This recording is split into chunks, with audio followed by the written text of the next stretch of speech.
Happy ആയത് ഞാൻ പറഞ്ഞ ഞാനും ഫസിയും നിൽക്കുമ്പോൾ ഫസി എന്ന ആ സമയത്ത് എന്നെ മാനേജ് ചെയ്തുകൊണ്ടിരുന്നത്. ഓക്കെ, എൻ്റെ കാര്യങ്ങളെല്ലാം മാനേജ് ചെയ്തുകൊണ്ടിരുന്നത്. ആ കാര്യത്തിൽ ഞാൻ ഇപ്പോഴും ഫസിനോട് താങ്ക്ഫുള്ളാണ്. ഞാൻ കാര്യം പറഞ്ഞത് ആ സമയത്ത് ഞാൻ കിക്കിന്റെ കോൺട്രാക്ട് ഞാൻ ഭയങ്കര ആഗ്രഹിച്ച് ഇങ്ങനെ ഭയങ്കര ഒരു സ്ട്രീമർ എന്നുള്ള ലെവലിൽ നമ്മളെ ഏറ്റവും ആഗ്രഹിക്കുന്ന ഒരു സംഭവം എന്ന് പറഞ്ഞാൽ നമുക്കൊരു പ്ലാറ്റ്ഫോമിലുള്ള കോൺട്രാക്ട് കിട്ടലും ഇങ്ങനത്തെ കാര്യങ്ങളെല്ലാം. ഓക്കെ, ആ സമയത്ത് ഞാൻ ഏറ്റവും ആഗ്രഹിച്ച ഒരു സംഭവം ഇങ്ങനെ ഒരു പ്ലാറ്റ്ഫോമിൽ പോയിട്ട് സ്ട്രീം ചെയ്യാന്നുള്ളായിരുന്നു. അപ്പം ഫസിയായിരുന്നു ആ സമയത്ത് എന്നെ മാനേജ് ചെയ്യണതുകൊണ്ടെന്ന്.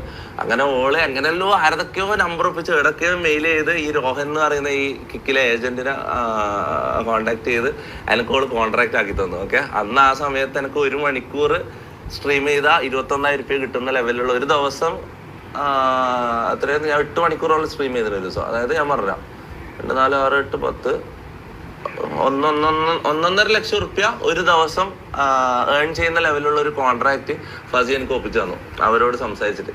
അന്നത്തെ ദിവസം ഇങ്ങനെ ഫസി എന്നോട് പറഞ്ഞിട്ട് എല്ലാവരും ആടെ ഇരിക്കുമ്പോൾ പെട്ടെന്ന് ഒരു സംഭവം ട്രോളിങ്ങനെ മെയിൽ വായിക്കാന്ന്, we are happy to welcome to you to kick എന്നൊരു മെയിൽ ഇങ്ങനെ വേണം എൻ്റെ മുന്നിൽ നിന്ന് ഇങ്ങനെ വായിക്കുക. മനസ്സിലായി, അതായിരുന്നു എൻ്റെ ജീവിതത്തിൽ ഏറ്റവും ഹാപ്പി ആയിട്ടുള്ള ഒരു മൊമെന്റ്. ഒരു സ്ട്രീമറിനെ സംബന്ധിച്ച് അങ്ങനെ പ്ലാറ്റ്ഫോമിൽ ഒരു കോൺട്രാക്ട് കിട്ടാന്ന് പറഞ്ഞാൽ നിങ്ങൾക്ക് ഒരിക്കലും മനസ്സിലാവില്ല. അത് നിങ്ങളൊരു സ്ട്രീമർ ആയി കഴിഞ്ഞാലേ മനസ്സിലാവും. ഓക്കെ, ഈക്വൽ നീ എല്ലാം എക്സ്പീരിയൻസ് ചെയ്യാൻ പോയാണ്. ഓക്കെ, നമ്മളത് കൺഫേം ആയി കഴിഞ്ഞാൽ നീ എല്ലാം എക്സ്പീരിയൻസ് ചെയ്യാൻ പോയാ.